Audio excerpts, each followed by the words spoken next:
Okay so perfect है। So once again good evening to all of you. So दोस्तों अभी तक अपन ने क्लास 6, 7, 8 और 9 एनसीईआरटी फिनिश कर ली है and we were talking about the 10th class NCERT. उसमें भी अपन ने 4th चैप्टर कंप्लीट कर लिया था। आई मीन 1 2 3 4 अपने चैप्टर कंप्लीट कर लिया था। आफ्टर दैट थोड़ा ब्रेक हो गया था। So now again we are going to start और will try to finish as soon as possible सारे चैप्टर्स वगैरह हैं वो। और इसके बाद में अपन 11th क्लास की एनसीईआरटी पढ़ेंगे जो कि बहुत ही ज़्यादा इंपॉर्टेंट है। स्कूल में बोलते हैं ना very very important, very very IMP. So very very IMP है from the perspective of the UPSC. ठीक है, यूपीएससी के अनुसार जो 11th की एनसीईआरटी है कॉन्स्टिट्यूशनल की वर्क बहुत ही इंपॉर्टेंट है दोस्तों। उसमें अपन ने जितना भी अभी तक पढ़ा 10th क्लास तक सारा के सारा जो मटेरियल है कंटेंट है और जितने भी कॉन्सेप्ट है वो वहाँ पर एक बार सारे के सारे आएंगे और थोड़े और भी अच्छी तरीके से वहाँ पे एक्सप्लेन किया गया है तो अपन समझने की कोशिश करेंगे। एनीवे सो दोस्तों ये कंटेंट है। आज हम बात करेंगे कुछ नेपाल के बारे में बात करेंगे, बोलीविया के बारे में बात करेंगे, फिर नेपाल है अपना नेबरिंग कंट्री, उसमें डेमोक्रेसी किस तरह से आई। तो इस तरह से हम कोशिश करेंगे समझने की कि भाई साहब ये स्ट्रगल वगैरह किस तरह से पॉपुलर मूवमेंट वगैरह होते हैं, प्रेशर ग्रुप क्या होते हैं, इंटरेस्ट ग्रुप क्या होते हैं, ठीक। और ये क्या डेमोक्रेसी के लिए सही होते हैं या नहीं होते हैं, ठीक है, वेदर दे आर हेल्दी और not. So will try to understand, धीरे धीरे समझने की कोशिश करेंगे। ओके, शुरू करने से पहले देखिए फोटो, इसमें देखिए ये बहन जी हम बिल्कुल जोश के साथ प्रोटेस्ट कर रही है, कुछ नारा वारा लगा रही है। भाई साहब भी दोनों हाथ खड़े कर रहे हैं। सिमिलरली भाई साहब लोग ये भी क्या कर रहे हैं, अपना आंदोलन कर रहे हैं, स्ट्राइक कर रहे हैं। कहाँ पर कर रहे हैं सर? ये नेपाल में कर रहे हैं, ठीक है। क्या बोल रहे हैं वो, क्या हम क्या चाहते हैं? बोला हम चाहते हैं डेमोक्रेसी, ठीक है। तो ऐसा क्या हुआ था दोस्तों कि वो डेमोक्रेसी की बात कर रहे थे। सो ओके, सो इस चैप्टर में बेसिकली अपन 2 केस स्टडी डिस्कस करेंगे। जैसे कि अपन ने लास्ट और I think last to last जो चैप्टर था उसमें डिस्कशन किया था अपन ने बेल्जियम के बारे में और श्रीलंका के बारे में। तो सिमिलरली आज हम 2 कंट्री के बारे में बात करेंगे। एक तो रहेगा नेपाल जो कि हमारा पड़ोसी देश है और एक दूसरा रहेगा बोलीविया। सो नेपाल कहाँ पर है आपको पता होना चाहिए। वैसा देख लीजिए नेपाल, ठीक है, दिख रहा है आपको। ये अपना प्यारा भारत है, इधर पाकिस्तान है, इधर चाइना है, ठीक है, भूटान है, ये म्यांमार वगैरह, ये मालदीव, श्रीलंका है। तो नेपाल यहाँ पर है, ठीक है। आपको पता होगा काला पानी भी यहीं पे है, डिस्प्यूट वगैरह चल रहा है अभी इंडिया और नेपाल के बीच में, ठीक है। ये क्वेश्चन आता है कभी कभी, काला पानी अपन क्या सोचते थे अंडमान निकोबार में जो काला पानी की सजा दिया करते हैं ना वो क्या नाम उनके जो ब्रिटिशर्स वगैरह थे, ठीक, वो सजा वगैरह दिया करते थे। तो अपने दिमाग में सबसे पहले बात ये आती है कि काला पानी कहाँ पर है, तो इधर आता है अपने दिमाग में। सो प्लीज रिमेंबर कि जो टेरिटोरियल डिस्प्यूट है बिटवीन 2 कंट्री वो कहाँ पर है, नेपाल और इंडिया के बीच में यहाँ पर है, ठीक है। एक डिस्ट्रिक्ट है वहाँ पर, खैर ये नेपाल है, अपन इसकी बात करेंगे through out the lecture. So now शुरू करते हैं दोस्तों। हुआ क्या कि नेपाल में एक बहुत ही एक्स्ट्रा ऑर्डिनरी पॉपुलर मूवमेंट हुआ। कब हुआ? 2006 में। सो 2006 में क्यों हुआ? इसका रीजन है दोस्तों, इसका रीजन ये कि सन 1990 की अपन बात करें तो उस समय नेपाल में डेमोक्रेसी आई। क्या आई दोस्तों? लोकतंत्र आया, ठीक है। तो इसका मतलब क्या हुआ? इसका मतलब पहले वहां पर राजतंत्र था, अर्थात मोनार्क था, ठीक है। सो 1990 में वहां पर लोकतंत्र आया, चलिए अच्छी बात है। लेकिन there was one condition. Condition क्या थी? कंडीशन वहां के जो राजतंत्र थे, वहां के जो राजा थे, उन्होंने बोला कि भाई साहब देखो, हम लोकतंत्र को स्वीकार करने के लिए तैयार है, परंतु आप हमको कॉन्स्टिट्यूशनल हेड बनाइए। What does it mean? इसका मतलब ये कि हम पहले एकदम एब्सोल्यूट मोनार्क थे, अब हम कॉन्स्टिट्यूशनल मोनार्क बनेंगे। समझने की कोशिश कीजिए हो मैं क्या बोल रहा हूं। एब्सोल्यूट थे, एब्सोल्यूट मोनार्क से क्या बोल रहे वो, से हमें बना दीजिए क्या? कॉन्स्टिट्यूशनल। कॉन्स्टिट्यूशनल मोनार्क बना दी। इसका मतलब क्या है? जब कॉन्स्टिट्यूशनलिज्म की बात करते हैं अर्थात रूल ऑफ लॉ की बात करते हैं दोस्तों, रूल ऑफ लॉ। और एब्सोल्यूट मोनार्क मतलब क्या है sir? There is no rule. वहां पर सिर्फ क्या है? वहां पर सिर्फ मेरे वचन ही है, मेरे शासन, ठीक है। महेश्वती आ जाती है वहां पर, महेश्वती थी ना वो उनकी जो भी थी मूवी में, वो वाली बात हो जाती है, ठीक है। सो 1990 में नेपाल में डेमोक्रेसी आई, लेकिन एक कंडीशन थी। वहां के जो राजा थे उनका नाम था ब्रेंद्र। ब्रेंद्र जो राजा थे उन्होंने बोला, ब्रेंद्रा जो राजा थे किंग, उन्होंने बोला कि भाई साहब हमको कॉन्स्टिट्यूशनल हेड बना दो, ठीक है भाई, उनको कॉन्स्टिट्यूशन हेड बना दिया। इसका मतलब क्या है सर, जो रियल पावर है वो पावर जो इलेक्टेड रिप्रेजेंटेटिव होंगे वो एक्सरसाइज करेंगे। दैट मीन्स कि जो ब्रेंदर थे राजा, वो एक formally I am sorry formally, ठीक है, एक हेड ऑफ द स्टेट होंगे, but the real power will be exercised by the representative of the people and they were elected by the people of the Nepal. Are you getting my point? चलिए, अच्छी बात हुई। लेकिन दोस्तों क्या हुआ, कुछ टाइम ये चीज चली, फिर after some time there was incident. क्या इंसिडेंट हुआ भाई साहब? अचानक सन 2001 के आसपास जो राजा थे भाई साहब वीरेंद्र सिंह, इनकी फैमिली थी, उनको और इनको भी मार दिया गया मिस्टीरियसली, अर्थात पता ही नहीं चला कि कैसे उनकी डेथ वगैरह हुई। तो रॉयल फैमिली की डेथ होना इतना इतना कॉमन वो नहीं होती, कॉमन चीज नहीं होती है, it's unusual thing. So next king आए, फिर नेक्स्ट किंग उनका नाम था गजेंद्र सिंह। सो गजेंद्र सिंह जी बोलते हैं कि देखिए भाई साहब, डेमोक्रेसी आई तो जो पहले जो राजा था वीरेंद्र सिंह जो किंग थे, उनको और उनकी फैमिली को मार दिया गया है। सो जो नया राजा आया गजेंद्र, उन्होंने बोला कि देखो भाई साहब, हम डेमोक्रेसी में कोई विश्वास नहीं करते हैं and we want to establish again monarchy. हम चाहते हैं कि पहले जो राजतंत्र था वही राजतंत्र अभी भी स्थापित होना चाहिए। Are you getting my point what I am trying to tell you? So हुआ क्या, जो राजा आए इन्होंने बोला कि भाई देखिए, पहली बात तो ये कि बहुत वीक थे कौन, रिप्रेजेंटेटिव्स, और इतने पॉपुलर भी डेमोक्रेसी नहीं थी, क्योंकि अभी तो 1990 के आसपास तो आई थी डेमोक्रेसी, और 2001 के पास इनकी डेथ हो गई थी, तो ज्यादा टाइम भी नहीं हुआ था, 10 एक साल के आसपास हुआ था, ठीक है, 10-15 साल, ज्यादा नहीं हुआ। सो उसमें क्या हुआ, उसमें यह हुआ कि भाई साहब हम राजतंत्र लाना चाहेंगे, लेकिन अब लोगों को तो क्या ना, कहते हैं ना, शेर को तो खून लग जाता है ना, हिरनी का, वाली बात है। तो जो लोग थे उनको लगा यार डेमोक्रेसी बहुत अच्छी चीज है यार, यही होना चाहिए। सो इन्होंने बोला देखिए, चाहे राजा की मौत कैसे हुई हमें नहीं पता, but we want democracy in our country, that's it. हम चाहते हैं डेमोक्रेसी हमारे देश में रहे और रहे। ये बात चलती रही। लोग मतलब जो किंग थे वो मानने को तैयार नहीं है, लोग थे वो भी मानने को लिए तैयार नहीं है। तो लोगों ने क्या बोला, क्या किया उन्होंने भाई, एक 7 पार्टी अलायंस बनाया, एसपीए बनाया, ठीक है, और उन्होंने खतरनाक तरीके से एकदम स्ट्राइक की, हड़ताल की, ये की, आंदोलन किया, जैसे कि अभी फार्म वगैरह प्रोटेस्ट वगैरह चला अपने भारत में, इस तरह से एकदम खतरनाक तरीके से उन्होंने किया। कहाँ पर किया? काठमांडू में। काठमांडू क्या है भैया, क्या है भाई साहब? ये कैपिटल है, जिसे अपनी दिल्ली कैपिटल है, ठीक है। सो वहां पर इन्होंने खतरनाक तरीके से भाई साहब प्रोटेस्ट किया। सो जो प्रोटेस्ट था वो सर इनडिफाइनाइट, अनिश्चित काल के लिए सर चलते ही रहा, काफी लंबे तक चला ये। और वहां पर सिर्फ ये 7 पार्टी का अलायंस ही नहीं था, बल्कि वहां पर मोइस्ट भी आ गए थे, वहां पर इंसर्जेंट्स वगैरह थे, और दूसरे ऑर्गेनाइजेशंस थे, उन्होंने भी इस मूवमेंट को ज्वाइन किया। मोइस्ट कौन होते सर? माओ जो रहता ना, माओ, माओ कौन था? Mao, he was the leader of Chinese revolution. Chinese revolution हुई थी, उसके पीछे इनका बहुत ही खतरनाक हाथ था, ही was the leader of that revolution. और जो माओ की आइडियोलॉजी में विश्वास करते हैं उन लोगों को बोलते हैं माओइस्ट लोग बोलते हैं, ठीक है। सो ये लोग की जो आइडियोलॉजी रहती है ना, वो इस तरह से रहती है कि भाई साहब जो एग्जिस्टिंग गवर्नमेंट है उसको ओवरथ्रो कर दो, मतलब उसको उखाड़ के फेंक दो, और आसान तरीके से नहीं, आर्म्ड रिबेलियन के थ्रू, आर्म्ड रिवॉल्यूशन के थ्रू, ठीक है। बोले लो क्या बोलते हैं, हथियार वगैरह लो और गवर्नमेंट भी उसको खत्म कर दो, right. And they want to establish the rule of the peasants and workers, किसान और जो काम करने वाले लोग रहते हैं उनका रूल एस्टेब्लिश करना चाहते हैं। तो इन लोगों ने भी जो मूवमेंट चल रहा था इसको ज्वाइन कर लिया। फिर देखिए भाई साहब क्या होता है।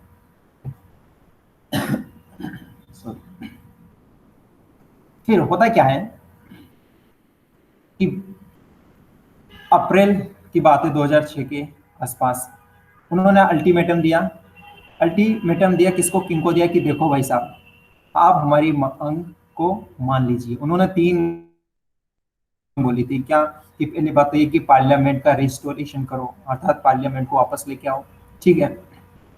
दूसरा उन्होंने बोला था कि भाई साहब हम चाहते हैं क्या, डेमोक्रेसी चाहते हैं, मतलब रूल ऑफ लॉ की हम बात करेंगे, ठीक है। और दूसरी बात क्या है कि भाई साहब कॉन्स्टिट्यूएंट असेंबली का निर्माण करो, पार्लियामेंट पावर शेयरिंग, ठीक है। दूसरा बोल सकते हो पावर शेयरिंग, या फिर ऑल पार्टी, सारी सारी पार्टी को मतलब पावर शेयर करने का मौका मिलना चाहिए। और तीसरी बात उन्होंने बोला कि हम एक संविधान सभा बनाना चाहते हैं, अर्थात कॉन्स्टिट्यूएंट असेंबली, जहां पर हम हमारे नेपाल का संविधान बना सके, so that Nepal can be ruled by the elected people, not by the monarch, isn't it? So ये तीनों की तीन डिमांड थी, वो किंग थे गणेंद्र जी, उनसे उनको मानना पड़ा, क्योंकि प्रोटेस्ट बहुत लंबा चला था भाई साहब, फिर आखिरी में मानना ही पड़ता, ठीक है।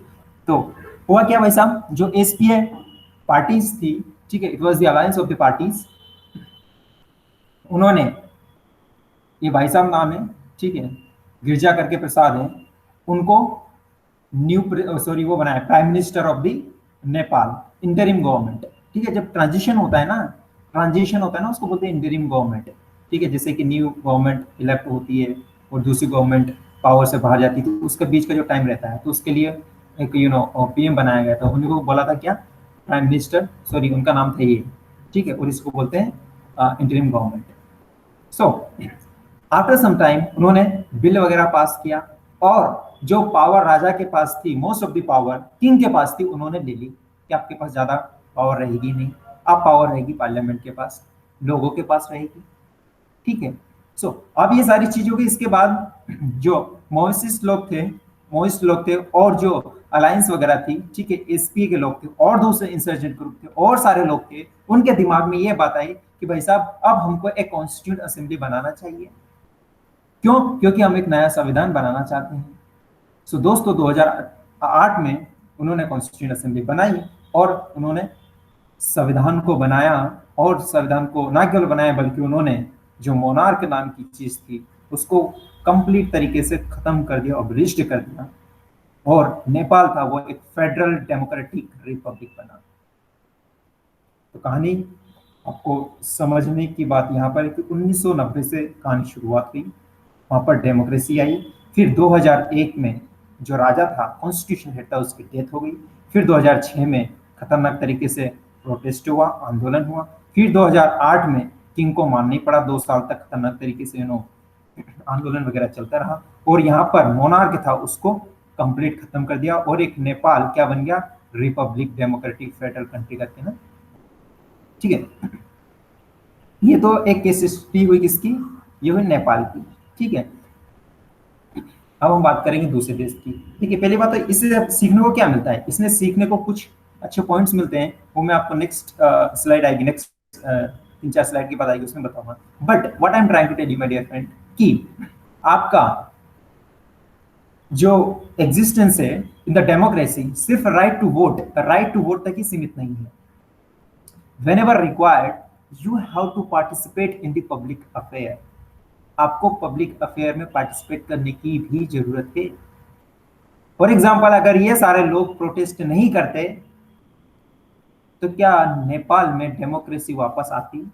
नहीं, वहीं पर राजतंत्र रहता। खैर आज भी जो केपी ओली शर्मा जी, ठीक है, प्राइम मिनिस्टर, उन्होंने पार्लियामेंट का डिसोल्यूशन कर दिया, खत्म कर दिया उनको, ठीक है। वहां पर अभी भी बड़ी प्रॉब्लम चल रही है, वहां पर भी अभी भी 2 तरह के लोग हैं, एक तो चाहते हैं कि सर हमको राजतंत्र चाहिए, और दूसरे चाहते हैं कि सर हमको डेमोक्रेसी चाहिए। अब जो पार्टी है, कम्युनिस्ट पार्टी ऑफ वहाँ की नेपाल की, उनके बीच में फ्रिक्शन आ गया, दूसरी पार्टी उनके बीच में भी झगड़े लड़ाई बड़ी चलती रहती है, because they want to have power चाहते हैं सर वो, ठीक है। सो ये चीज अभी भी चल रही है, दैट मीन्स नेपाल में इनस्टेबिलिटी आज भी एग्जिस्ट करती है। बट इंडिया में सर 1947 से लेकर जब से हमारा देश आजाद हुआ 1951 और 52 के आसपास हमारा फर्स्ट जनरल इलेक्शन हुआ, इसके बाद बहुत सारी चीजें आई है, ठीक है, इमरजेंसी का पीरियड भी आया, परंतु कोई भी पार्टी हमारे देश में पावर में रहती है, अगर वो हार जाती है, that means if the party doesn't get majority in the general election, वो पार्टी ऑटोमेटिकली बाहर हो जाती है, शांति से, एकदम पीसफुली, ठीक है। इस तरह से ड्रामा वगैरह नहीं करती है, जैसे कि डोनाल्ड ट्रम्प अभी पावर से गए, वहां पर इस तरह की चीज हुई है। चलिए हम दूसरा पॉइंट समझने की कोशिश कर रहे हो। दूसरा पॉइंट ये कि सर बोलीविया की अपन बात कर रहे थे, ठीक है। वहां पर प्रॉब्लम कुछ अलग थी और यहाँ पर प्रॉब्लम कुछ अलग है। क्या प्रॉब्लम है? देखिए दोस्त, यहाँ पर प्रॉब्लम लोगों के साथ थी, वो ये थी कि भाई साहब पानी का इस देश में प्राइवेटाइजेशन कर दिया था। पहली बात तो देखिए कि बोलीविया कहाँ पर है। वैसे भी देखिए, ये तो देखिए, ये तो एक साउथ अटलांटिक ओशन है, ये साउथ पैसिफिक ओशन है, ठीक है, नॉर्थ अटलांटिक ओशन है इस, ठीक है। इस तरह कुछ कुछ नॉर्थ, ये कुछ कंट्री वंट्री है, ये आपको पता होगा कौन सा, नॉर्थ अमेरिका, ये south Africa, south America sorry. और यहाँ पर ये देश है, ठीक है, बोलीविया, ठीक है। हाँ, तो यहाँ पर सर प्रॉब्लम क्या है? यहाँ पर प्रॉब्लम ये है कि सर पानी का प्राइवेटाइजेशन कर दिया, पानी का निजीकरण किया। तो ये तो खतरनाक वाली बात है। क्यों खतरनाक वाली बात है? क्योंकि भाई साहब जो कंट्री है ना ये वाली, जिसके अपन बात कर रहे हैं, बोलीविया की, सर ये एकदम पुअर कंट्री है सर, ठीक है। और वहां पर पानी का प्राइवेटाइजेशन करना मतलब कई लोगों को पानी से वंचित करने के बराबर है, isn't it? So world bank ने यहाँ की गवर्नमेंट को प्रेशराइज किया, उनको दबाया धमकाया, और उनको बोला कि देखो, जो पानी है, ठीक है, पानी सबके लिए essential part of the life, and without पानी और without water you can't imagine your life. So please don't do this types of thing, नहीं तो लोगों की लाइफ बहुत ज्यादा इंपैक्ट होगी। सो क्या हुआ फाइनली? फाइनली ये हुआ कि वहां की गवर्नमेंट ने जो एमएनसी थी उसको कॉन्ट्रैक्ट दे दिया था पानी सप्लाई करने के लिए। किसी का माइक ऑन है, प्लीज ऑफ कर दीजिए। कॉन्ट्रैक्ट दे रखा था, ठीक है, पानी सप्लाई करने के लिए। अब एमएनसी क्या होता है वो मैंने आपको इकोनॉमिक के लेक्चर में बताया था, ठीक है। मल्टीनेशनल कॉर्पोरेशन, एक देश से दूसरे देश में व्यापार वगैरह करती है, ठीक है। व्हाट्सएप, फ्लिपकार्ट वगैरह वगैरह है, जो पता है आपको, ठीक है। कमिंग टू द पॉइंट, अब क्या हुआ? इस कंपनी को कॉन्ट्रैक्ट दे दिया and that company was supplying water to the people, but as you know it was a private company. Mister Kuldeep Singh, can you switch off your mic? आप mic बंद कर लीजिए प्लीज। कुलदीप, आप सुन पा रहे हो मुझे? एक्चुअली रिकॉर्डिंग हो रही है ना, फिर आपकी आवाज भी आएगी इधर से।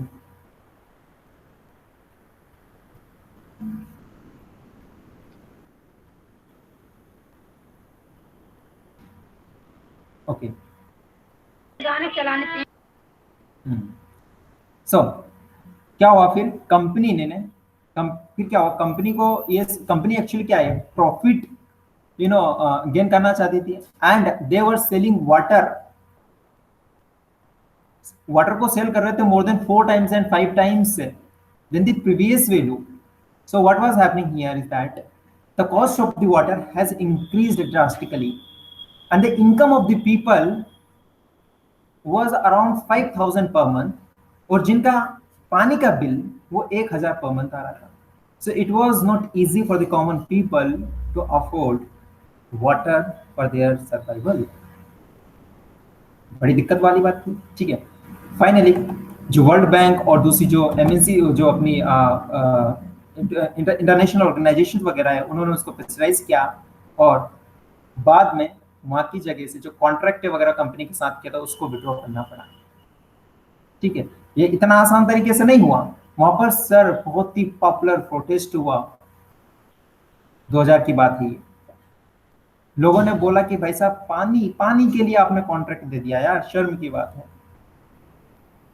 All the people come to for the जो पॉपुलर प्रोटेस्ट वगैरह, आंदोलन वगैरह के लिए आए, एंड उन्होंने बोला कि इस कॉन्ट्रैक्ट को कैंसिल करो। Finally government had to cancel the contract with the MNC. इसके बाद में वहां पर जो म्युनिसिपैलिटी थी पहले वाली, और वो उसी रेट पर पानी को वापस सप्लाई करने लगी। इस क्राइसिस को और इस वार को हम बोलते हैं बोल्विया वाटर वार। तो दोस्तों, इसका आप यूज कहाँ करेंगे?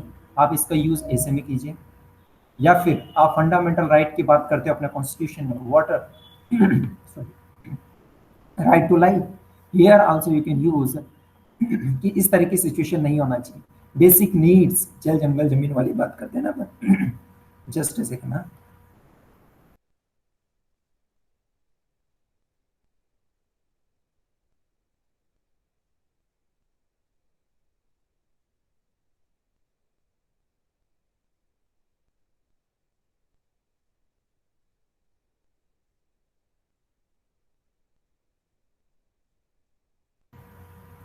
ओके दोस्तों, सॉरी फॉर इंटरप्शन। यानी कमिंग टू द पॉइंट, सो यहाँ पर आप कर सकते हैं, फंडामेंटल राइट की बात करते हो वहां पर यूज कर सकते हो, ठीक है।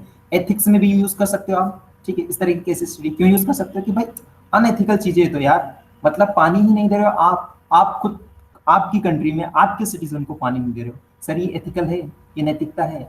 No sir. सो इस तरह की केस स्टडी आप यूज कर सकते हो। You should know where you have to use, right.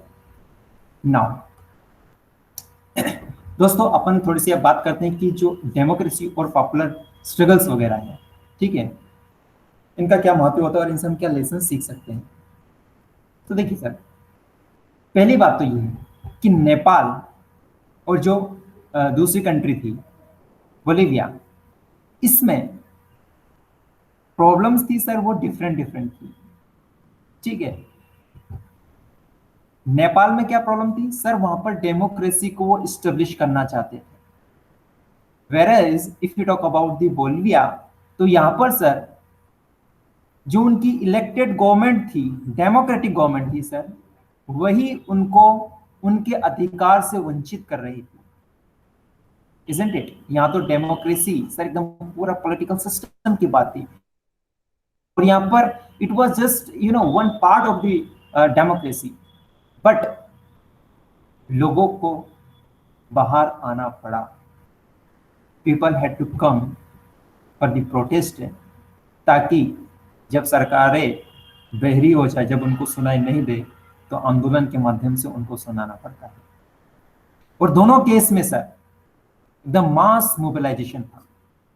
Nepal वाला केस था सर, वहां पर स्टार्टिंग में 4 लोग आए, 5 आए, 10, 25, फिर तो लाखों में सर आने लगे। एंड 2 साल तक सर पूरा स्ट्रगल चला। 2 साल it is not any short period of time, ठीक है सर। सो वहां पर क्या हुआ, मास मोबिलाइजेशन। वहां पर माओइस्ट लोग थे, वो आए, वर्कर लोग थे, सारे लोग आ गए वहां की जगह। सो गवर्नमेंट को ये चीज, गवर्नमेंट इन द सेंस वहां पर किंग को ये सुनना पड़ा, और in case of the Bolivia यहाँ पर गवर्नमेंट को सुनना पड़ा, इजंट इट। तो वहां पर दूसरी जो ऑर्गेनाइजेशन था उनका भी सपोर्ट था सर, ना केवल सिर्फ पार्टीज थी, पॉलिटिकल पार्टी, बट दूसरी ऑर्गेनाइजेशंस वगैरह थी, उनका भी सपोर्ट था।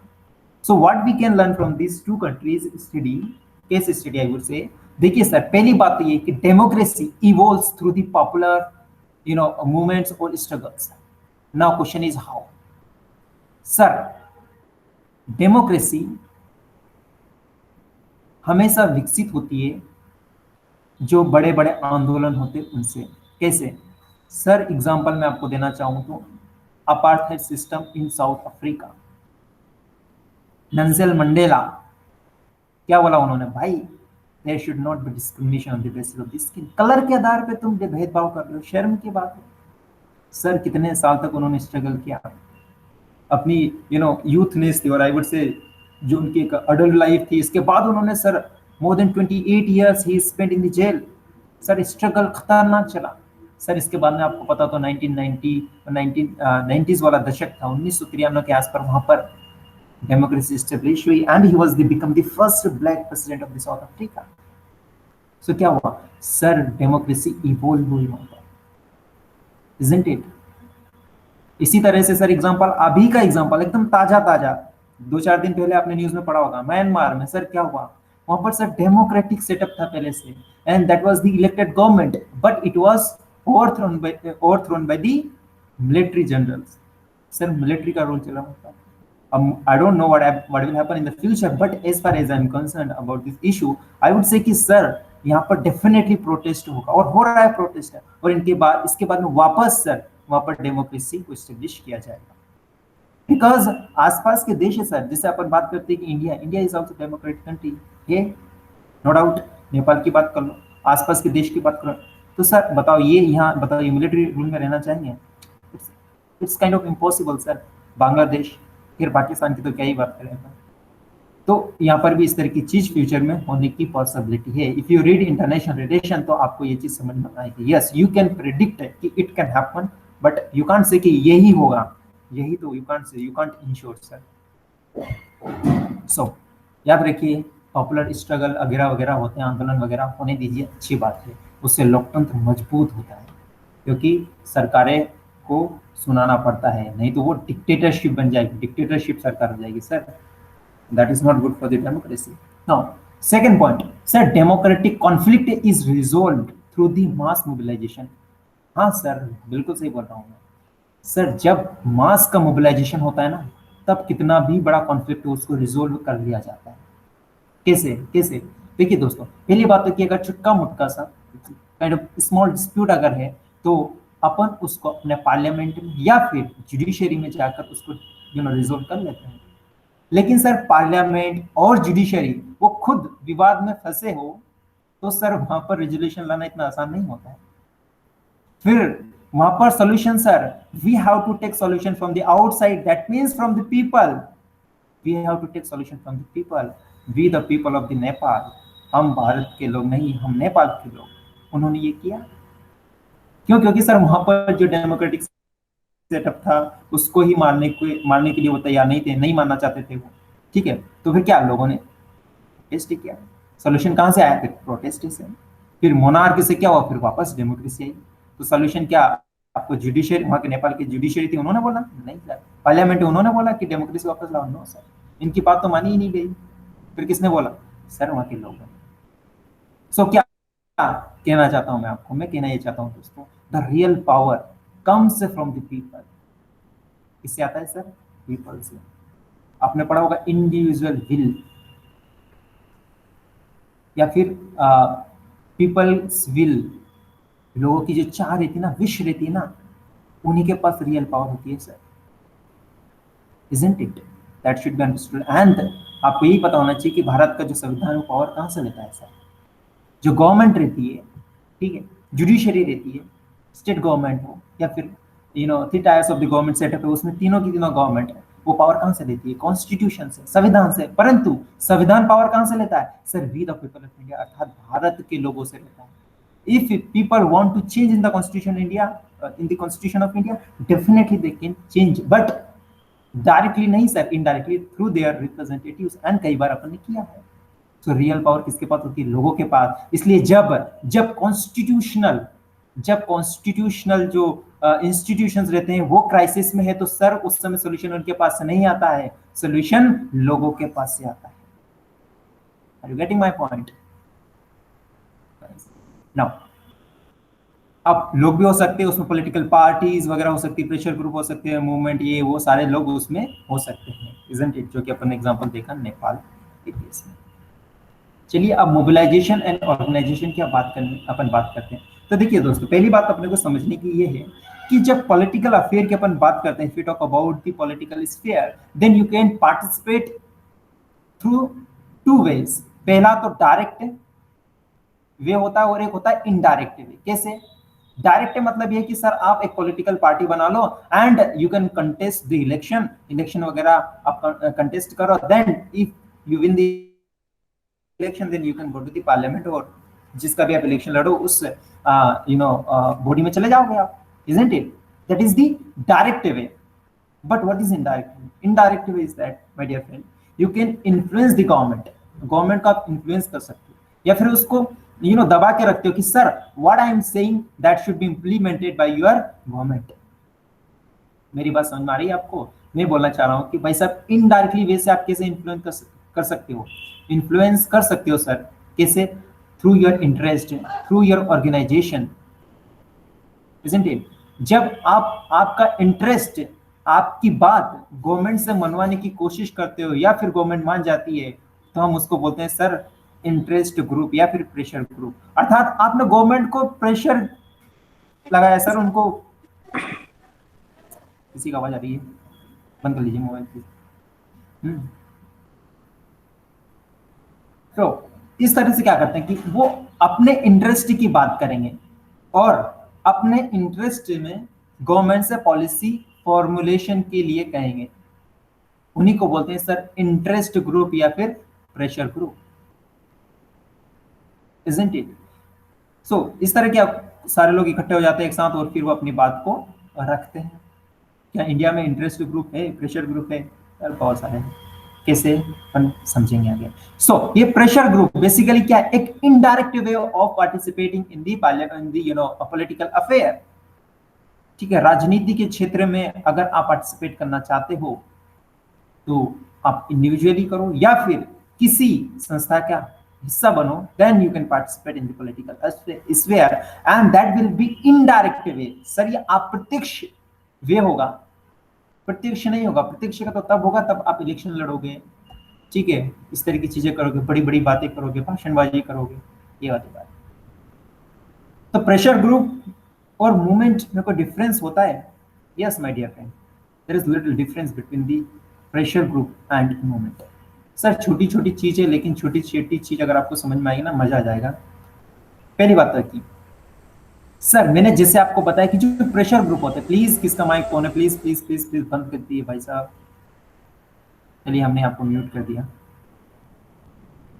Okay, now pressure group and movement. Sir जैसे कि मैंने आपको बताया, जो प्रेशर ग्रुप होते हैं ना, और जो ऑर्गेनाइजेशन वगैरह होती है प्रेशर ग्रुप की, सर वो कोशिश करते हैं किसको क्या करने की कोशिश करते हैं? सर वो गवर्नमेंट को इन्फ्लुएंस करने की कोशिश करते हैं एंड दे वांट कि sir government should make a policy in such way so that my interest should be सर्व।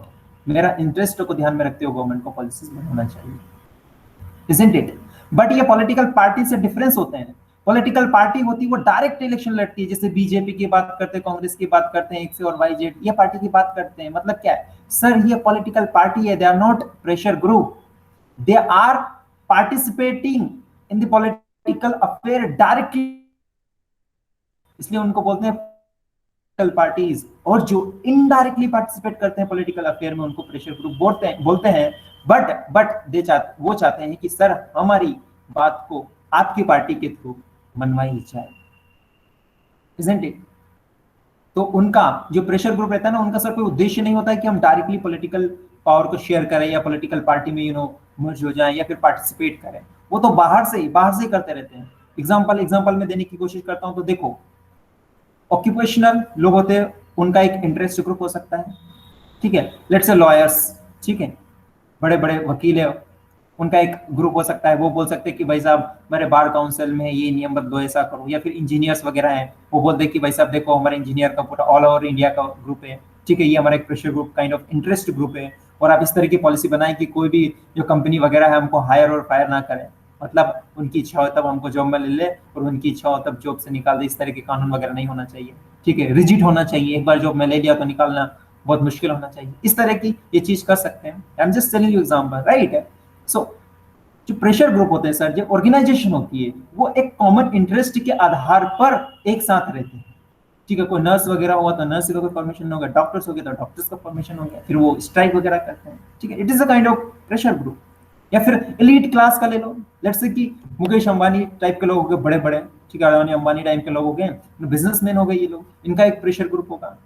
ये भी फिर गवर्नमेंट को प्रेशराइज करेंगे, गवर्नमेंट को फोर्स करेंगे कि भाई साहब देखो आप इस तरह की पॉलिसी बनाओ, या फिर ऐसा बोलेंगे कि सर लेबर लॉज है ना, उनको आप थोड़ा सा रिलैक्स कर दो, इस तरह के लेबर लॉज बनाओ जिससे कि हम अधिक से अधिक लोगों का एक्सप्लॉइटेशन कर सके, अर्थात लोगों का एक्सप्लॉइटेशन कर सके। इसका मतलब क्या है? अरे सर लोगों का अर्थात जो वर्कर्स है उनका जितना एक्सप्लॉइटेशन होगा उनका इतना प्रॉफिट होगा।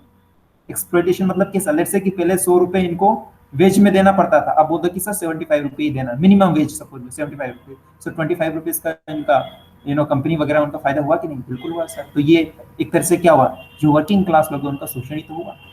सो it is a kind of also एक प्रेशर ग्रुप है।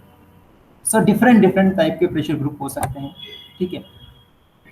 आरएसएस भी काइंड ऑफ प्रेशर ग्रुप है। आरएसएस कभी ये नहीं बोलती कि हम इलेक्शन लड़ेंगे। RSS is a kind of pressure group in India. And जब पॉलिटिकल साइंस ऑप्शनल की बात करेंगे तो सर इसको बोलते हैं hidden empire in India. Sir ये एम्पायर एक साम्राज्य है, लेकिन ये हिडन है, दिखता नहीं है। जो समझदार पॉलिटिकल चीजों को समझते हैं वो ही चीज को ठीक से एनालिसिस कर पाते हैं, समझ पाते हैं कि यस सर ये एक काइंड ऑफ हिडन एम्पायर है। जिसे बड़े बड़े जो राजा है महाराजा हुआ करते थे ना हमारे देश में, उनका राज्य हुआ करता था, अशोक वगैरह वगैरह आपने पढ़ा होगा सर, उस तरह का है। ये पॉलिटिकल साइंस की बात है, लेकिन ये थोड़ी बड़ी लेवल की बात है। So we are not going to talk about this thing, will talk in subsequent lectures, जब भी लेक्चर्स वगैरह पढ़ेंगे पॉलिटिकल साइंस का। खैर कमिंग द पॉइंट कि दोस्तों अब बात करते हैं पीपल्स मूवमेंट। अभी तो अपन ने प्रेशर ग्रुप की बात की, अब बात करेंगे अपन पीपल्स मूवमेंट की। तो देखिए दोस्तों, इसमें क्या होता है, इसमें कलेक्टिव एक्शन होता है। जैसे कि नर्मदा बचाओ आंदोलन चला, ठीक है। फिर यह मूवमेंट चला था राइट टू इंफॉर्मेशन एक्ट 2005 में जो आया, उसके लिए भी काइंड ऑफ मूवमेंट चला था। फिर एंटी लिकर मूवमेंट वगैरह चला, शराब बंद करो, शराब पी के आ जाते हैं लोग, बीवी को मार रहे वगैरह वगैरह, तो इस तरह की चीज होती है, sorry.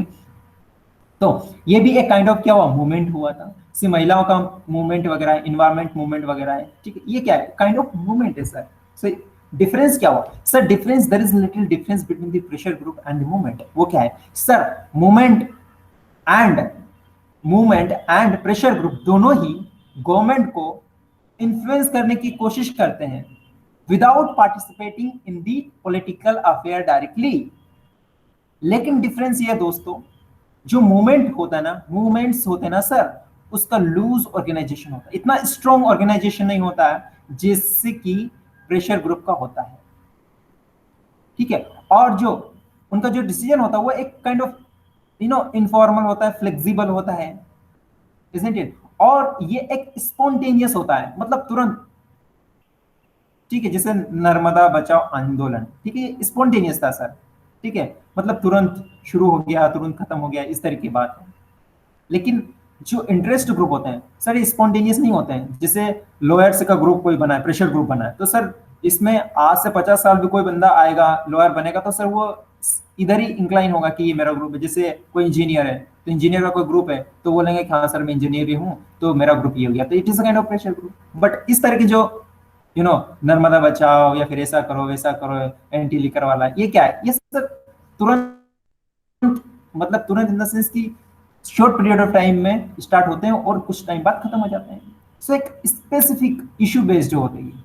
Are you getting my point? ये डिफरेंसेस होते हैं इसमें। इंटरव्यू में पूछते हैं कभी कभी, हाँ ध्यान रखिएगा, नहीं तो आपके घर पे चालू हो जाएंगे ना। अब थोड़े अपन पब्लिक इंटरेस्ट ग्रुप की बात करते हैं, सेक्शनल इंटरेस्ट ग्रुप की बात करते हैं। तो देखिए दोस्तों, जब हम बात करते हैं सेक्शनल इंटरेस्ट ग्रुप की, तो उसमें ये होता है कि सर एक particular section of the society की अपन बात करते हैं। So they want to promote the interest of particular section of the society. That means they are not talking about the entire society of India. जैसे कि अपन बात करते हैं ट्रेड यूनियन का, बिजनेसमैन का, ठीक है, इस तरह के लॉयर वगैरह, टीचर वगैरह, ये क्या है, ये सर सेक्शनल इंटरेस्ट ग्रुप है। क्यों? क्योंकि लॉयर्स हैं सर, वो किसकी बात करेंगे, लॉयर्स की बात करेंगे। क्या वो गरीब की बात करेंगे? नहीं sir, they are not going to talk about poor. Teachers की बात करेंगे, सो किसकी बात करेंगे सर, वो टीचर का अगर कोई ग्रुप है, वो सेक्शनल ग्रुप है और वो टीचर्स की ही बात करेगा।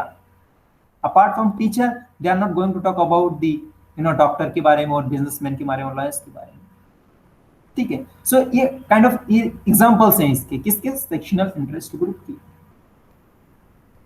क्यों है? क्योंकि सर वो एक particular section of the society को रिप्रेजेंट करते हैं, उन्हीं के इंटरेस्ट को सर्व करने की बात करते हैं, ठीक है। रिलीजन बेस्ड भी हो सकता है, कास्ट बेस्ड भी हो सकता है, बहुत सारे देखते हो सर, ये हिंदू महासभा है, ये अंबेडकर महासभा है, ये एक्स सभा है, ये ओबीसी बैकवर्ड समाज वाला सभा है, क्रीम विंग है, ठीक है। ये it is a kind of sir sectional interest group and they want कि गवर्नमेंट हमारी बात को माने एंड उनके इंटरेस्ट को सर्व किया जाए, इजंट इट?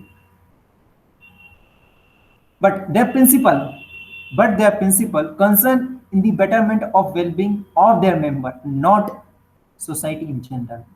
वो सर उनकी जो सोसाइटी या फिर उनका जो सेक्शनल ग्रुप है, उन्हीं के सदस्य के बारे में बात करें, उन्हीं के सदस्य के बारे में बात करेंगे, ना कि पूरी सोसाइटी के बारे में बात करेंगे। Are you getting my point? चलिए अब बात करते हैं अपन दूसरे ग्रुप की, that is public interest group की अपन बात करेंगे। तो पब्लिक इंटरेस्ट ग्रुप में क्या होता है सर, क्या करते हैं, ये कलेक्टिव चीजों को लेते हैं, मतलब they want to promote the collective interest of the society.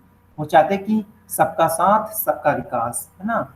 अपने मोदी जी की बात है, उस तरह की बात यहाँ पर है कि सबका साथ सबका विकास, अर्थात पब्लिक इंटरेस्ट ग्रुप जो रहते हैं वो चाहते हैं कि सबका भला हो, हमारा नहीं, सबका भला हो, ठीक है।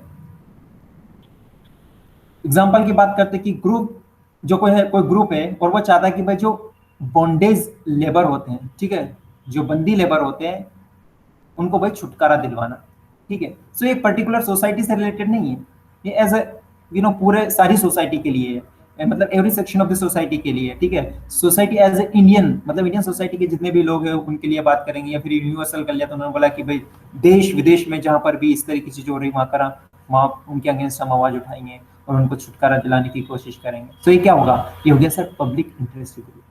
लेकिन यही एक अगर सेक्शनल इंटरेस्ट ग्रुप बन गया तो वो एक पर्टिकुलर सेक्शन की बात करेगा, isn't it? कहीं कहीं अब वही होती है कि अपने ग्रुप का तो ध्यान रखते ही है, साथ ही साथ दूसरे ग्रुप का भी ध्यान रखते हैं। कैसे? देखिए एक एग्जांपल, एक कोई ग्रुप है उसका नाम है backward and minority communities employ federation, is organisation है सर, ये गवर्नमेंट एम्प्लॉय की, ठीक है। एंड ये ऑर्गेनाइजेशन है BAMCEF, ये एक ऑर्गेनाइजेशन है, वो कास्ट के अगेंस्ट जो कास्ट मतलब डिस्क्रिमिनेशन होता है कास्ट के आधार पर, उसके अगेंस्ट चीजों को लोगों के सामने लाते हैं और बोलते हैं कि भाई डिस्क्रिमिनेशन वगैरह मत करो।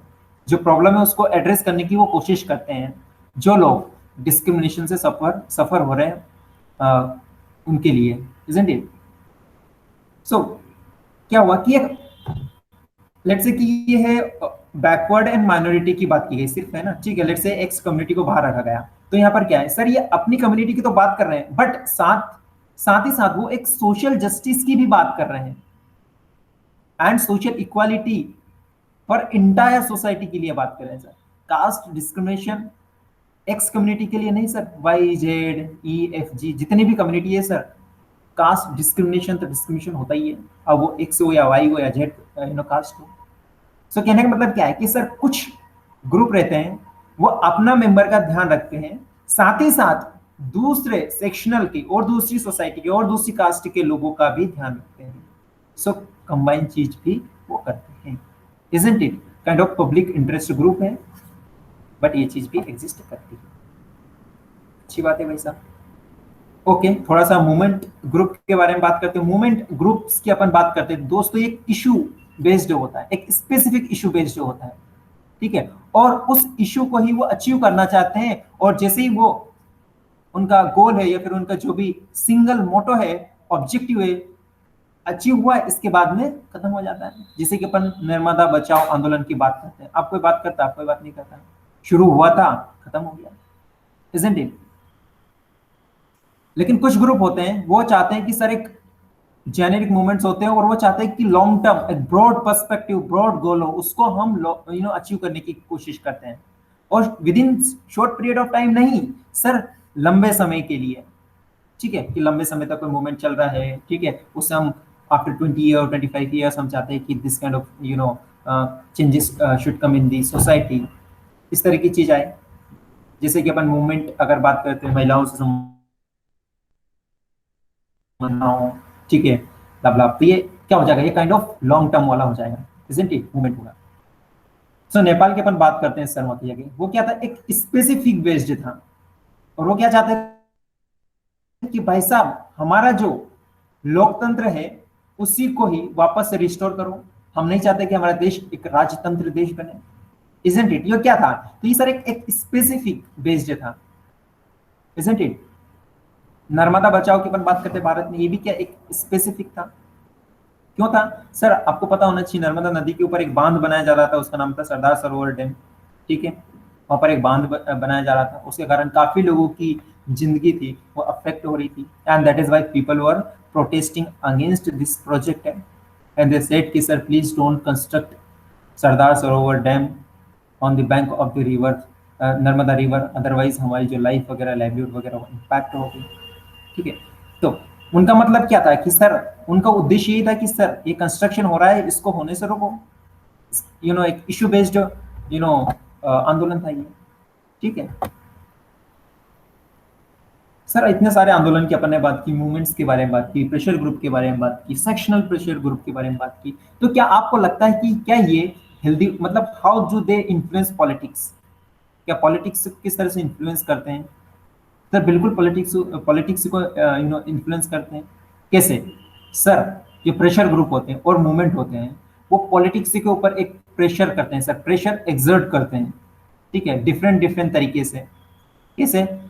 कोई एक्स लेट से आरएसएस की अपन बात करते हैं, आरएसएस काइंड ऑफ ग्रुप है, प्रेशर ग्रुप है, तो वो क्या करती है, लोगों का सपोर्ट लेती है, ठीक है, उनको जो भी है XYZ लेट से श्री राम का नारा लगवाएगी या फिर बोले कि जय हिंद बोलो, जय भारत बोलो, व्हाटएवर, ठीक है, वो क्या कर रही, सपोर्ट ले रही लोगों का। और इसके बाद में क्या होगा, that RSS will talk about the policies that should serve the interest of the RSS agenda. और आपको पता ही है RSS is hidden empire in India and allied with the BJP, isn't it. So कुछ प्रेशर ग्रुप होते हैं वो कुछ पॉलिटिकल पार्टी से जुड़े होते हैं और कुछ होते हैं वो इंडिपेंडेंट होते हैं, but most of the time maximum group होते हैं वो किसी ना किसी पॉलिटिकल पार्टी से इन्फ्लुएंस होते हैं या फिर उससे अटैच्ड होते हैं, इजंट इट। सो वो क्या करते हैं सर, कैंपेन वगैरह करते हैं, कोई मीटिंग वगैरह ऑर्गेनाइज करवाते हैं, फिर फाइल करते हैं, पिटीशन करते हैं, ठीक है। कोई अगर चाइल्ड लेबर से संबंधित है और प्रेशर ग्रुप है, चाइल्ड लेबर से बात करते हैं या फिर चिल्ड्रन वगैरह है उनके राइट वगैरह उनके राइट्स के प्रोटेक्शन के बारे में बात करते हैं, तो वो उनके लिए सारी चीज करेंगे, कैंपेन वगैरह करेंगे, ठीक है, मीटिंग वगैरह करेंगे, पिटीशन करेंगे, सुप्रीम कोर्ट में, हाई कोर्ट में करेंगे, इधर उधर जाते रहेंगे, ठीक है। सो ये क्या करते हैं सर, बिल्कुल पॉलिटिक्स को इन्फ्लुएंस करते हैं, ठीक है। मीडिया के थ्रू वो मीडिया में आएंगे, फिर बोलेंगे देखिए भाई साहब हम तो एकदम पूरे गरीब है और सरकार ने इस तरह के नियम वगैरह बना दिए और किडिंग विडिंग, अगर कोई लेबर तरीका का कोई बंदा है, ठीक है, लेबर लॉज में कुछ चेंजेस किए तो वो फिर मीडिया में आएंगे बताएंगे, तो एक तरह से क्या हो, मीडिया में दिखाएंगे, इसका मतलब क्या हो, अरे सर गवर्नमेंट के एक मैसेज तो जाएगा कि भाई साहब लोग परेशान हो रहे हैं, गवर्नमेंट के ऊपर प्रेशर जनरेट होगा, इजंट इट। और नहीं तो फिर क्या करेंगे, हड़ताल करेंगे, स्ट्राइक करेंगे, ठीक है, फिर क्या करेंगे, गवर्नमेंट का कामकाज वगैरह है उसको स्टॉप करने की कोशिश करेंगे, सो दैट गवर्नमेंट को लगे कि भाई साहब this is a genuine problem and we should address this, isn't it, ठीक है। किसान का आंदोलन चल रहा खतरनाक तरीके से, भाई ये क्या है, ये भी तो काइंड ऑफ प्रेशर ग्रुप की तरीके की चीज हो रही है यहाँ पर। वो चाहते हैं फार्मर्स हमारा जो भी इंटरेस्ट वगैरह वो सर्व हो, इसलिए एकदम रोड को ब्लॉक करके बैठे हैं, इजंट इट। सो गवर्नमेंट का काम काज है उनको डिसरप्ट करने की कोशिश करते हैं और करते भी हैं। वर्कर्स ऑर्गेनाइजेशन वगैरह की बात करते हैं, वो भी कभी कभी हड़ताल पे चले जाते हैं, ठीक है, वो भी चाहते हैं कि भाई हमारा काम भी पूरा होना चाहिए। बैंक के जो बहुत सारे एम्प्लॉय वगैरह होते हैं वो लोग हड़ताल पे चले जाते हैं, क्यों, वो बोलते हैं कि भाई हमारी सैलरी बढ़ाइए, ठीक है, हमारी सैलरी मतलब बढ़ाइए, हमारी बहुत कम है। या फिर कोई मैनेजर वगैरह है वो लोग भी हड़ताल पे चले जाते हैं कि हमारी सैलरी कम है भाई, हमारी बढ़ाओ। फिर मैनेजर की बढ़ा दी तो फिर जो सी और डी ग्रेड लेवल के जो वहाँ पर स्टाफ वगैरह वो बोले कि हमारी सैलरी बढ़ाओ, तो ये चीज़ होती रहती है, ठीक है, ये सब चलती रहती है, लॉबी वगैरह चलती रहती है, ठीक है, सब ये काइंड ऑफ प्रेशर एक्सर्ट करने की कोशिश करते हैं। तो कहने का मतलब क्या, ये पॉलिटिक्स को इन्फ्लुएंस करते हैं बिल्कुल करते हैं sir, there is no doubt at all, isn't it. कुछ प्रेशर ग्रुप होते हैं वो क्या करते हैं sir, they participate in the official bodies वगैरह, उसमें भी पार्टिसिपेट करते हैं। कैसे, फॉर एग्जांपल लेट्स से कि कोई व्यक्ति है और पॉलिटिकल पार्टी मतलब कोई कोई गवर्नमेंट है वो पावर में, उन्होंने कोई बॉडी बनाई गई है जिसमें बोला है कि भाई साहब आपके लोग भी इस बॉडी में आओ और आप ही बताओ कि किस तरह की पॉलिसी हमारी गवर्नमेंट के द्वारा फ्रेम की जाए। फॉर एग्जाम्पल जो फार्म प्रोटेस्ट चल रहा है, अब क्या हो रहा है, जो फार्म यूनियन है उनके लीडर है, उनका जो लीडर है उनको बुलाया जा रहा है और उनको बोला गया है कि भाई जो गवर्नमेंट ने एक बॉडी बनाई है उसमें आप आइए और आप गवर्नमेंट से नेगोशिएट कीजिए और बताइए कि सर आपकी क्या कंसर्न्स है, क्या प्रॉब्लम है, इजंट इट। सो बिल्कुल सर इस तरह की चीज होती है, इससे क्या होगा सर, डायलॉग वगैरह होगा, प्रॉब्लम वगैरह होगी वो भी सॉल्व होगी। मतलब क्या है, मतलब ये कि सर जो कमिटीज वगैरह रहती है, कोई बॉडी वगैरह रहती है, वहां पर भी उनका रिप्रेजेंटेशन हो सकता है या फिर होता है, ठीक है, it depends upon the government. देखिए मैंने जैसे बताया कि कुछ पॉलिटिकल ग्रुप होते हैं, कुछ प्रेशर ग्रुप होते हैं, सॉरी कुछ प्रेशर होते हैं, जो प्रेशर ग्रुप होते हैं वो सर किसी पॉलिटिकल पार्टी के द्वारा लेड होते हैं या फिर कोई पार्टी की तरफ से एक्ट करते हैं या फिर उसकी एक्सटेंडेड आर्म होती है, जैसे आरएसएस की बोलते हैं तो आरएसएस बोलते हैं कि भाई बीजेपी की एक्सटेंडेड आर्म है, मतलब कांग्रेस सॉरी बीजेपी मतलब आरएसएस, आरएसएस मतलब BJP, isn't it. Rahul Gandhi कई बार बोलते हैं ना कि बीजेपी नहीं रूल कर रही है इंडिया को, इंडिया को रूल कौन कर रही है, आरएसएस कर रही है, isn't it? So ये क्या एक एक्सटेंडेड आर्म है, इस तरह की चीजें होती रहती है, बहुत सारी यूनियंस वगैरह होती है। जेएनयू में बात करते हैं, बहुत सारे पॉलिटिकल ग्रुप्स होते हैं वहाँ की जगह, ये वाला XYZ, तो उनका भी किसी ना किसी पॉलिटिकल पार्टी से लिंक रहता ही है, there is no doubt at all, ठीक है। जैसे स्टूडेंट यूनियन वगैरह होते हैं, वहाँ पे इलेक्शन वगैरह होते हैं, कभी आप दिल्ली में या फिर किसी दिल्ली कॉलेज में आप पढ़ें तो आपको पता ही होगा वहाँ की जगह, ठीक है, मतलब यूनिवर्सिटी का इलेक्शन मतलब बहुत बड़ी बात है भाई, ठीक है। और वैसे ही कुछ जो व्यक्ति जीतते हैं वो फिर मेन स्ट्रीम पॉलिटिक्स में आ जाता है। ठीक है, कन्हैया कुमार जी एग्जाम्पल है इसका। ठीक है, तो इस तरह के लोग होते हैं जो कि कुछ पॉलिटिकल पार्टी से एसोसिएटेड रहते हैं और वो ग्रुप से भी एसोसिएटेड रहते हैं, और बाद में वो मेन स्ट्रीम पॉलिटिक्स में भी आ जाते हैं। ठीक है, फिर क्या होता है, ग्रुप रहते हैं, इस तरह के ग्रुप रहते हैं, वो गवर्नमेंट से भी नेगोशिएट करने की कोशिश करते हैं समटाइम। जैसे स्टूडेंट का अगर कोई ग्रुप है, यूनियन है, ठीक, वो किसी पॉलिटिकल पार्टी से एसोसिएटेड है, तो वो लगे भाई साहब देखिए हमारी स्कॉलरशिप नहीं है, स्कॉलरशिप वगैरह दिलवाइए, इस तरह की चीज़ करवाइए, इजंट इट। तो ये प्रेशर एग्जर्ट करते भी है। So some political parties grow. Okay, मतलब सर देखिए कुछ तो पॉलिटिकल पार्टी होती है वो तो सर मूवमेंट से ही बाहर आती है। मतलब क्या, कोई मूवमेंट हुआ वहीं से एक पॉलिटिकल पार्टी का फॉर्मेशन हुआ। फॉर एग्जांपल अपन बात करें, अपन इंडिया की बात करते हैं 2011 और 12 के आसपास, आपको पता होता है एक आंदोलन चला था, अन्ना हजारे के द्वारा लेड किया गया था। ठीक है, जो was led by the Anna Hazare, क्या, इंडिया अगेंस्ट करप्शन। वहीं से कौन सी पॉलिटिकल पार्टी का फॉर्मेशन हुआ? आम आदमी पार्टी का। केजरीवाल जी रूल कर रहे हैं भी दिल्ली का। सो it was kind of sir एक मूवमेंट था। ठीक है, मूवमेंट से क्या हुआ सर? सर आंदोलन से क्या हुआ सर? पार्टी का फॉर्मेशन हुआ। बिल्कुल एग्जाम्पल नहीं आता। ठीक है, ऐसी चीज पहली बार नहीं, सो इसके पहले भी हुई। आसाम में भी एक स्टूडेंट के द्वारा एक मूवमेंट शुरू किया गया था, किसके अगेंस्ट? फॉरेनर्स, मतलब जो वहां पर लोग जाके शिफ्ट होकर वहाँ स्टेब्लिश हो रहे थे, वहां पर रहने लग रहे थे। मतलब जैसे कि लेट्स से कि मैं यूपी में रहता हूँ और यूपी से मैं आसाम में जा रहा हूँ, तो they will treat me as a foreigners कि भाई आप प्लीज मत आइए, हमारे जो भी नेचुरल रिसोर्सेज वगैरह है वो हमारे लिए है, आप आएंगे तो एक्सप्लॉइटेशन हो जाएगा। ठीक है, वहीं से एक मूवमेंट चला, फिर वहीं से एक पॉलिटिकल पार्टी का फॉर्मेशन हुआ।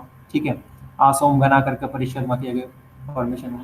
सिमिलर एग्जांपल अगर साउथ में भी देखते हो तो डीएमके और एआईएडीएमके पार्टी तमिलनाडु है। सर उनके भी रूट्स वगैरह है वहाँ की जगह, अगर देखने की कोशिश करोगे, उनके बारे में पढ़ोगे तो आपको पता चलेगा कि सर वहाँ पर भी एक सोशल रिफॉर्म मूवमेंट हुआ था 1930s एंड 40s।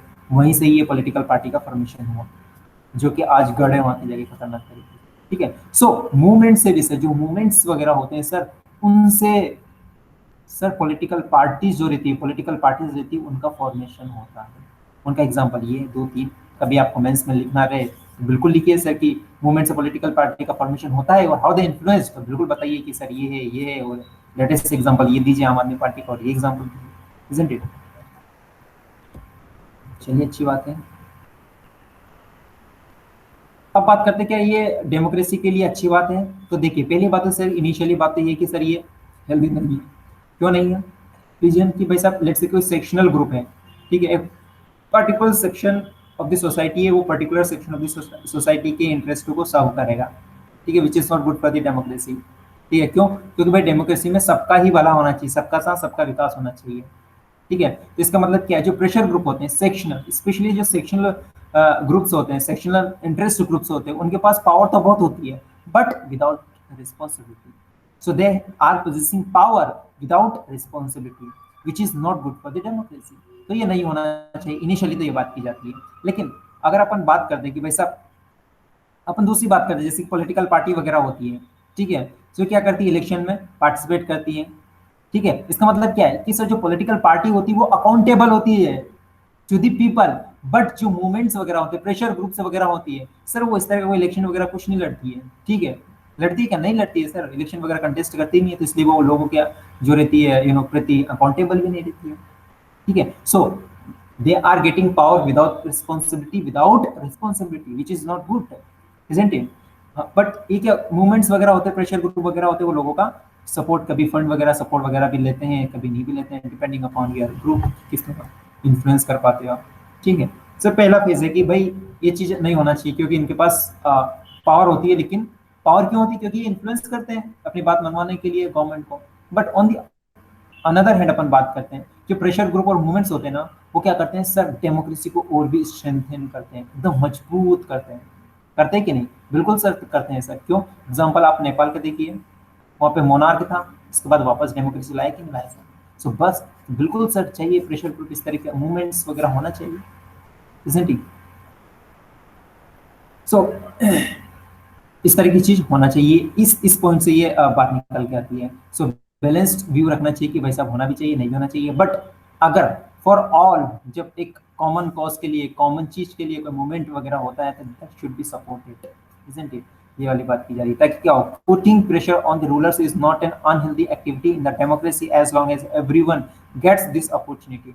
सर अगर सारे लोगों को अपॉर्चुनिटी मिल रही तो कोई दिक्कत नहीं है, सबका साथ सबका विकास हो रहा है, कोई प्रेशर मत करो, कुछ मत बोलो गवर्नमेंट को। लेकिन जब गवर्नमेंट बहरी हो जाती है, government is not listening sir, आपको सुनती नहीं, then at that time you need to put pressure, isn't it? आपको इस तरह की बात करने की आवश्यकता है, इस तरह से बात करना चाहिए। इवन दी सेक्शनल ग्रुप की बात करते हैं सर, वो भी एक बहुत ही इंपॉर्टेंट रोल प्ले करती है। जो सेक्शनल इंटरेस्ट ग्रुप होते हैं वो बहुत इंपॉर्टेंट रोल प्ले करते हैं।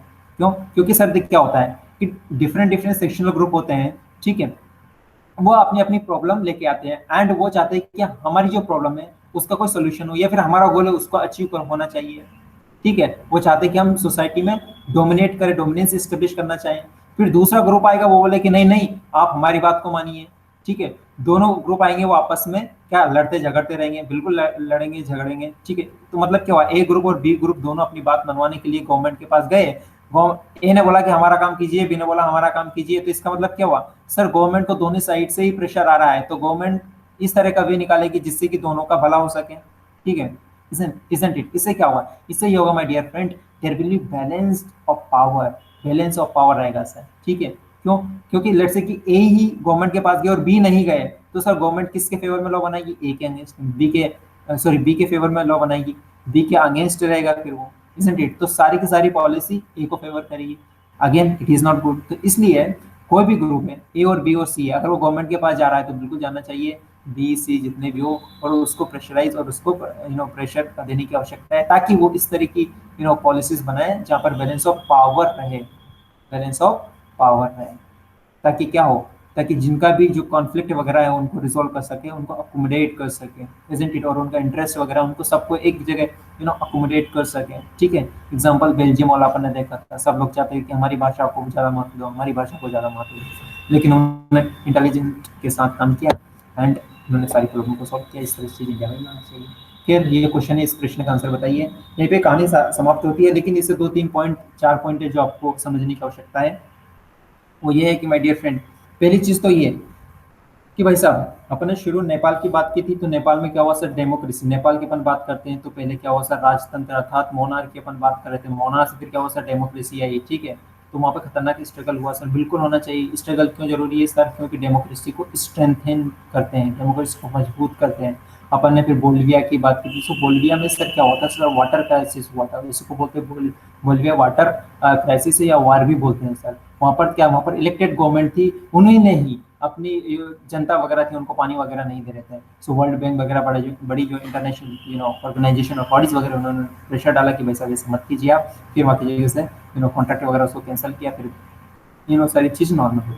सो इन 2-3 चीज़ों को अपन क्या समझ पाए थे कि भाई साहब होना चाहिए, प्रेशर होना चाहिए गवर्नमेंट के ऊपर। अगर नहीं करोगे तो दिक्कत वाली बात है। इस तरह से अपने प्रेशर ग्रुप के बारे में बात की अपन ने। प्रेशर ग्रुप क्या होते हैं सर? वो ग्रुप होते हैं जो कि पॉलिटिकल पार्टी की तरह फॉर्म नहीं होते, वो पॉलिटिकल पार्टी की तरह काम नहीं करते हैं, और ना ही वो इलेक्शन लड़ते हैं। वो क्या करते हैं? वो कुछ नहीं करते, वो इन्फ्लुएंस करते हैं, ठीक है, किसको? गवर्नमेंट को इन्फ्लुएंस करते हैं। एक सेक्शनल ग्रुप होता है। सेक्शनल ग्रुप क्या होता है सर? वो एक्स कम्युनिटी या फिर जो एक सेक्शन ऑफ द सोसाइटी, उसी के इंटरेस्ट उसको ही सर्व करने की कोशिश करते हैं। फिर अपन ने एक दूसरा पढ़ा था, कौन सा था वो? पब्लिक इंटरेस्ट ग्रुप, मतलब कॉमन चीज होती है उसको इन्फ्लुएंस करने की कोशिश करते हैं, या फिर उन्हीं पर वो अपनी बात को रखते हैं ताकि गवर्नमेंट को इन्फ्लुएंस कर सके।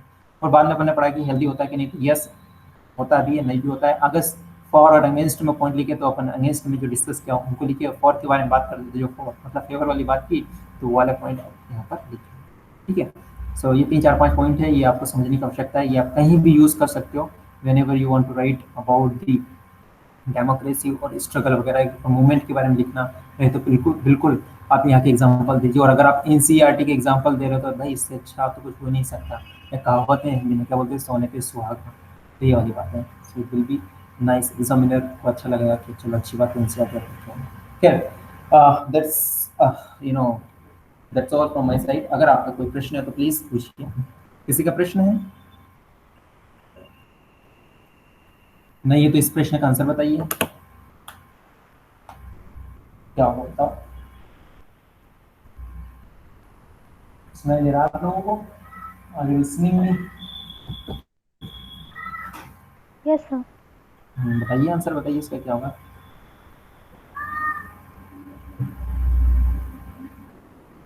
बताओ क्या होगा इसका आंसर। ऑर्गेनाइजेशन हिंदी में बता देता हूँ मैं, organisation that seeks to promote the interest of particular section of a group. एक इस तरह का ऑर्गेनाइजेशन है दो जो एक सेक्शन है, एक सेक्शन ऑफ द सोसाइटी है ना, एक सेक्शन ऑफ द सोसाइटी है, उसी के इंटरेस्ट के बारे में बात करता है, उसको हम क्या बोलते हैं सर, उसको क्या बोलेंगे? अरे सेक्शनल इंटरेस्ट ग्रुप बोलेंगे, जैसे इंजीनियर्स का हो गया, डॉक्टर्स का हो गया, लॉयर्स का हो गया, इजंट इट।